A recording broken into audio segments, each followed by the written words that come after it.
Gossaigaon municipal बर्डआ दिनै 50 बोसोराव बे आगान सुरबाय आरो बे 50 बोसोर बैसो जानाय लोगो लोगो बेखौ जोङो सनाथि मायथाइ हिसाबै फोरबो फालिनाय जादों। फुंनिफ्राय लानानै बाव गोबां हाबाफारि लानानै फालिदों। दा गेवलां मेल जादों, बहायबो गोबां आलोचना एबा सावरायनाया जादों आरो गतिके जों मिजिंथिदों गसाइगाव बे टाउनखौ 1972 मायथाइयाव बेवहाय मिउनिसिपाल बर्ड गठन खालामनाय जादोंमोन। दिनैसिम 50 बोसोर जानायाव बियो जोबोरैनो खस्थ'नि गेजेरजों हयथ' बियो मोनसे समाव गाज्रि मोनसे परिबेसमोन, दिनै मोनसे उन्नतिनि लामायाव फैबाय आरो नोंथांमोना निश्चय मिथिगौ जोङो आसाम सरकारनि बिथोन बायदियै जोंनि बे गसाइगाव सहरखौहाय मास्टार प्लेननि गेजेरजों समायना खालामनो थाखाय जोङो सावरायनायनि गेजेरजों सरकारनो मोनसे मास्टार प्लेन साबमिट खालामदों आरो बेनि गेजेरजों नोंथांमोना मिथिनानै जोबोर मोजां मोनगोन।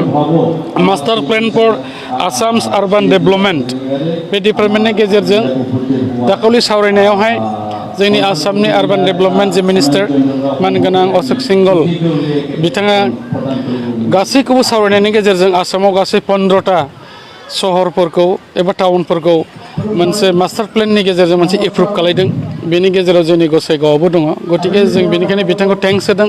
लोगोसे आसामनि गिबि मन्त्रि डक्टर हिमन्त बिश्व शर्माखौ थेंक्स होदों। बिथाङा जेरैबो बिथिङाव जौगासारनायनि हाबाफोरखौ मावनो लानायखाय आरो लोगोसे जोंनि बिटिआरनि चिफ प्रमद बर' बिथांखौबो आं थेंक्स होदों। मानोना बिथाङाबो जोबोद नाजादों जोंनि टाउनफोरखौ बोरै उन्नयन खालामनो आरो बेल' नङा गासै गामि ओनसोल रायजो राजाफोरनि जेंनाखौ सुस्रांनांगौनि सार्थ'आव गोबां आसुनि लादों। गतिके दिनैनि गेजेरजों जोङो फोरमायदों रायजो राजाफोरनो जे जोङो 50 बोसोर बेवहाय गल्डेन जुबलि खुंनायल' नङा, बेनि गेजेरजों जोंनि सरकारनि आसनिफोरखौ जों फोसावनाय जादों। बेखौ जोङो गल्डेन जुबलिबाबो जों गोबां दिन लानाय जायाखै। फुंनिफ्राय सान हाबजासे सानसेनि हाबाफारिजोंनो जोङो बेखौ फोजोबनो लादों। खारन बेवहाय जोंहा एथ'ग्रा हाबाफारि गैया। फुंनिफ्राय लानानै जिखिनि माखासे जोङो हाबाफारियाव सोसननानै लादों बेखौल' जोङो कमप्लिट खालामनो थाखाय बेखौ लानाय जादों। गतिके बेयाव सानसेल' हाबाफारि होनाय जादों।